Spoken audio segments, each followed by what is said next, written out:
I'm your host, David Wilcock, and I'm here with Corey Goode.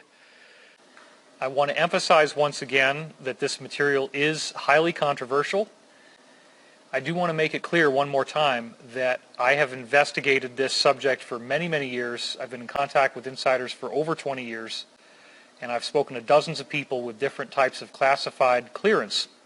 So, Corey, it's good to have you back again. And it seems like, from what you're saying, the LOC, or Lunar Operations Command, is like the focal point for how Earth is then connecting out to the greater space program and the cosmos in general. So tell us a little bit more about the LOC. I guess, first of all, what does it look like as you're flying into it? Some part of it is built into the rock. I have seen a diagram.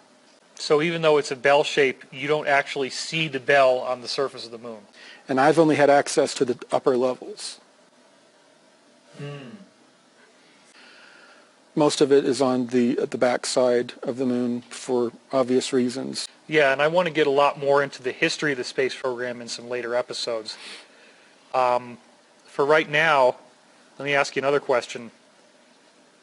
If we had this all the way back in the 50s, then why did we do the Apollo missions? Why did we land on the moon? What was the point? So I guess the lie has many levels. Do you think that the Apollo mission was a money laundering operation? Very well could have been part of it, to channel a lot of that money into the secret space program. It's strange that you would say that the moon is this neutral Switzerland type of area because it's right next to the Earth. If it's our moon, shouldn't it be our property and we get to have control over the moon? No. It doesn't work that way? No. So a lot of what we would call extraterrestrials are really not very far away, and they're coming and going from a place that's actually right nearby. Exactly. Right. Not stepping on each other's toes all the time with their different agendas. So these folks would all wipe each other out if they went to war, because they probably have weapons that are much greater than nukes. Right. They can destroy entire planets. Wow. So the LOC, is that just one small part of all the habitation that's on the moon? Well, until recently, I had never been to the VIP area. I had always been to just the area to where they have, small, kind of not really apartments, but small little dwellings to where it has, 2 to 4 bunks. So if you're a red, then you just follow the red line Right. to where it leads to? Right. And there are some people recently that have been taken on a tour. Couldn't some ET group just interfere and invade with vastly superior weapons and technology?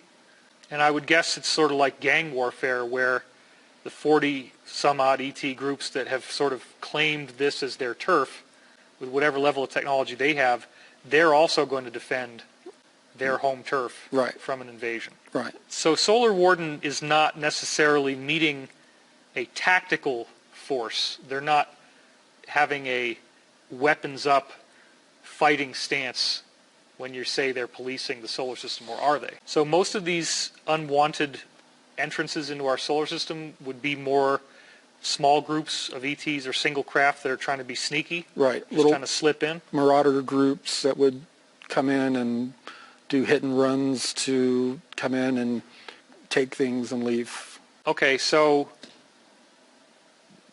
where does the Alliance come into play now that we're talking about Solar Warden? You said Solar Warden got started in the late 70s and they got a lot of the Star Wars technology. Mm-hmm. How does this relate to the Alliance exactly? Okay. Overnight, these technologies would collapse the financial system, and there would be no need for a financial system. What does the Alliance want to do as far as all this secrecy and all this occultism that we see in the world today, the weird stuff that is so upsetting and depressing? How do they want to handle that? Give everybody access to this technology and information. Yeah, that's really incredible. So That's all the time we have for this episode. We're going to have a lot more to talk about. Obviously, we're just getting started. But again, Corey, thank you for being here. This is really incredible information. Thank you. All right.